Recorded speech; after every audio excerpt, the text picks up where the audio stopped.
And we're back with Laura Burr. So we just got this fancy job, and let's just dive straight back in. Let's get in this chair, like Mr. Crodfellow said. This is your desk. It's very old and looks like it hasn't been cleaned thoroughly in years, but it's sturdy and serviceable. You could bang someone on it. Oh. You peel up the corner of the blotter to reveal a small key. Ooh, magic. You pick it up and place it in your pocket. I don't like purse, but She has a purse. Lana Baines has a pocket. Does she? How would she doesn't have How would that even work? Like pulling them all up. How would that work? Magic. You already have plenty of pencils. I'm just gonna leave them up. You have plenty of pencils. You unlock the drawer. Unfortunately, the key permanently jams itself in the lock. Let's hope you never want to lock this drawer ever again. No. You pick it up and put it in your pocket. What is this? A press pass. It reads, Press your pants while you wait. Low Fats Chinese Laundry, 5858 Broadway Avenue, New York. New York City. Let's talk to Rube. Rube. I hope I'm not intruding. I mean, if you were working on the burglary story. Miss Brown, please. It is not a problem. Yes, I'd started working on the story, but it's not your fault that it's been reassigned. That's just something I'll have to take up with Sam. Thank you, Mr. Rube. Rube. It must be thrilling to see your byline on a story.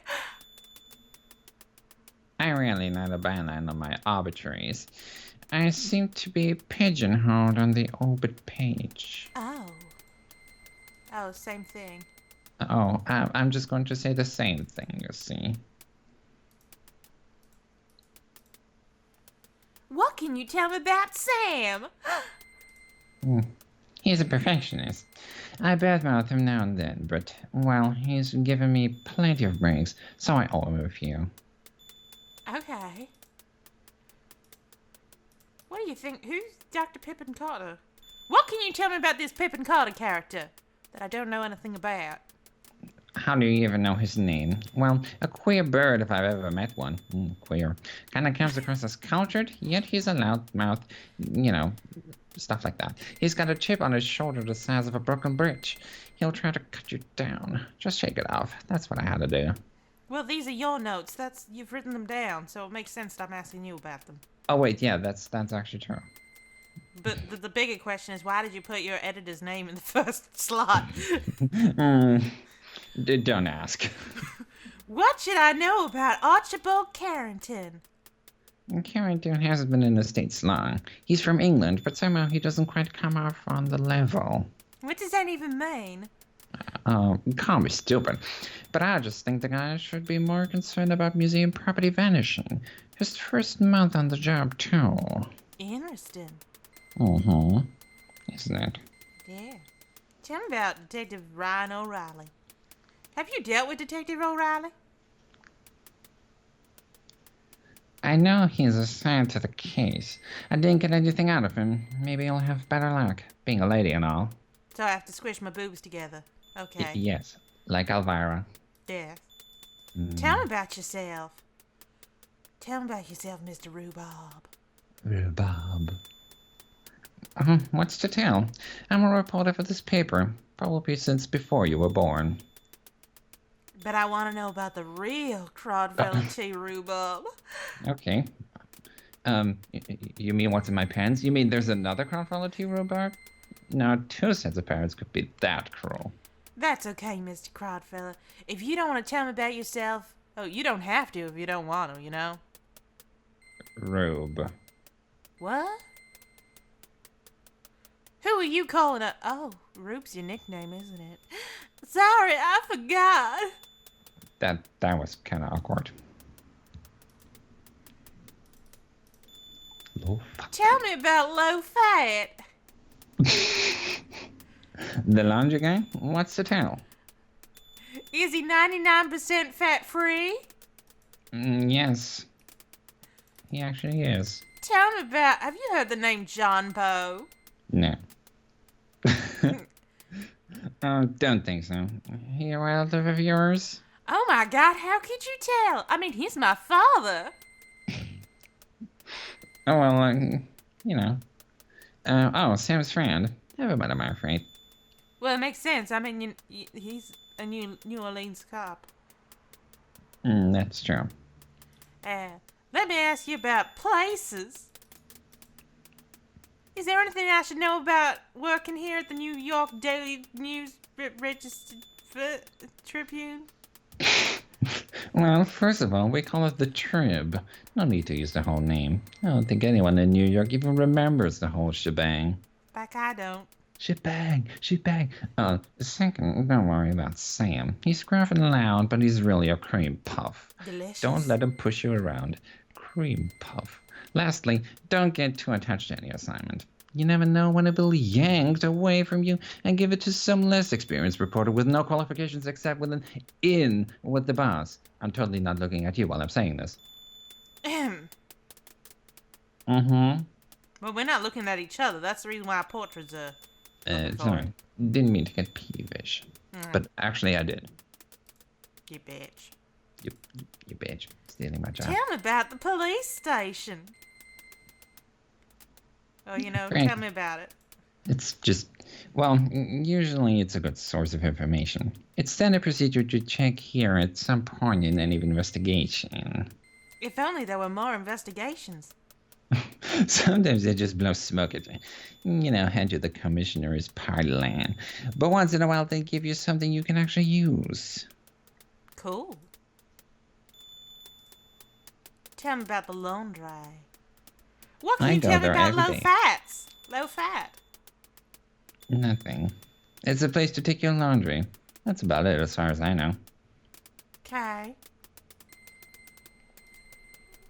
Tell me about the docks. I don't know why you wrote this down here. Oh, give me the lowdown. Lowdown? You've been reading too much Pulp Fiction.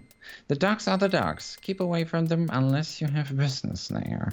I don't have business there. I just need to go meet a man. At the docks. Yeah. That's I've heard where I it's always real go. good. Fleet Street, Fleet Week, Is there anything I should know about the Ladak Museum? No. I mean, yeah, I went down there. I did get that for investigation and at least something. I met the museum's president, a stodgy old crocker named Archibald Carrington III. Cagey guy. Didn't seem overly concerned about the dagger. You might see if you can get a little bit more out of him. It's almost as if he stole the weapon himself. I also spoke with a Pippin Carter. Nice little squirt. He asks like the world owes him something. Apparently he's the one who's originally discovered the dagger in Egypt, along with some of the other junk in the exhibit. My. I'm calling it junk. Now he was hot about the dagger. Took the whole thing like it was a personal stab at him. No pun intended. Oh, you totally intended that. And he's quite hot. I mean, for the, Now, what's the scoop on the flower shop? Why did you write this down? You mean the speakeasy? Oh, the flower shop is just a cover. Look for a fellow there named Ziggy. He knows a lot and tends to talk too much, especially when he's drunk. Oh. What can you tell me about New York? Any advice for someone who's brand new to the city? No. Keep your eyes off the tall buildings. That's how muggers spot you. Don't leave your luggage alone for a moment or somebody will walk off with it. Oh. And if you travel anywhere, be sure to put some money in your shoe, just in case. Got mugged, didn't you? Yeah. I'm going to ask you about the speakeasy now that it's a separate thing. Where can I find this speakeasy? Oh, just ask any cab driver. They'll take you there. It's the place disguised as a flower shop. I kind of already told you that. Oh, yeah. Tell me about my notebook. What should I do with this notebook? Eat it. Oh. You're a reporter, for heaven's sake. Surely you know how to take notes. But why does it already have all these notes in it already? Laura. Because that was my notebook, and I was taking notes in it for the burglary investigation. It's your notebook now, and I don't care to discuss it anymore. But why did you write all these things in there? I'm just going to leave. What is this? What is this thing? I'm not sure, Adrian. Hand it to me, and I'll take a closer look at it. Oh, okay. Oh, this is what we call a press pass. Very useful. We ran out of official press passes. This is a business card for low fads, but if you wave it in front of a cabbie, he'll take you where you want to go. Wonder if he looks too much at it. Then you fucked up. I have a great feeling that 1926 is going to be a great year, don't you? No.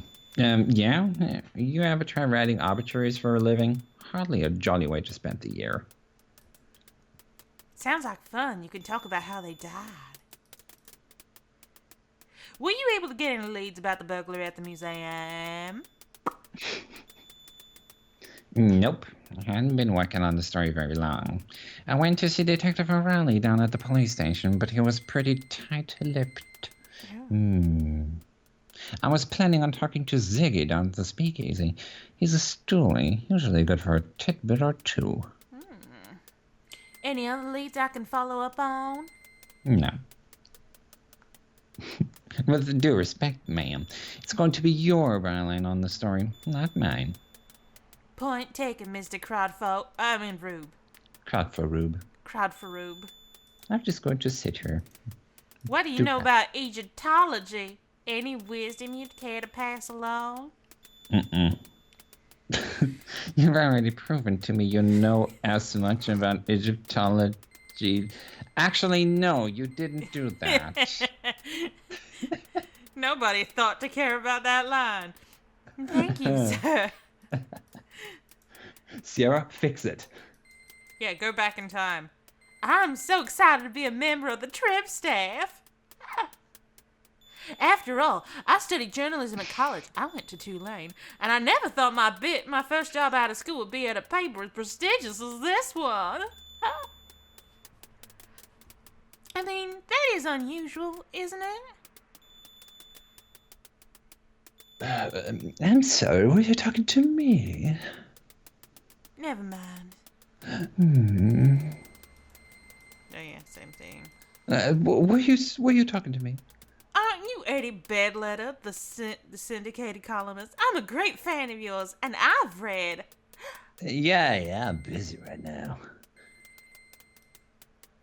I'm looking for the women's lounge. Good luck, kiddo. We've never had one. No lady's ever worked as this paper. Oh. I'm busy right now, girlie. Love to help you out or sometime, but maybe buy you dinner or something. I'd like that.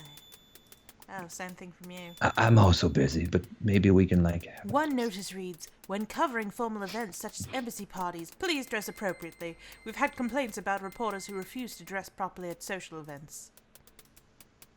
One notice reads, some of our employees have been asking about the 40-hour work week, as has been proposed by Mr. Henry Ford.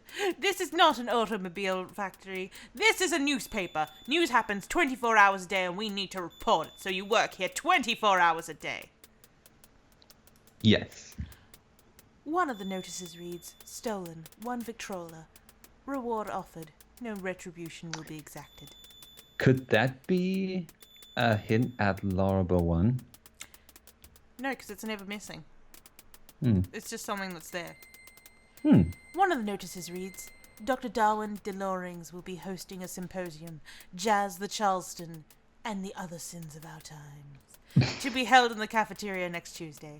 All repentant souls are invited to attend. Aww. Same notice, yeah, so we've looped around. Let's look at these dudes, see if there's... This is the science editor for the Trib. His latest report critiqued Goddard's demonstration of the first liquid fuel rocket, which traveled 184 feet in 2.5 seconds. At the moment, he's checking to see who signed up for the 3-legged race at the annual picnic.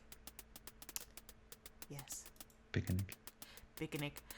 The man poring over the layout is Eddie Bedletter, creator of the syndicated advice column, Dear Eddie.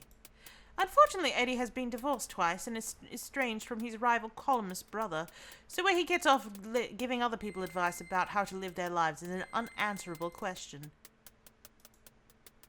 Oh, I'm gonna walk over here just to look at him. Crodfella T. Rhubarb is one of the Trib's top writers.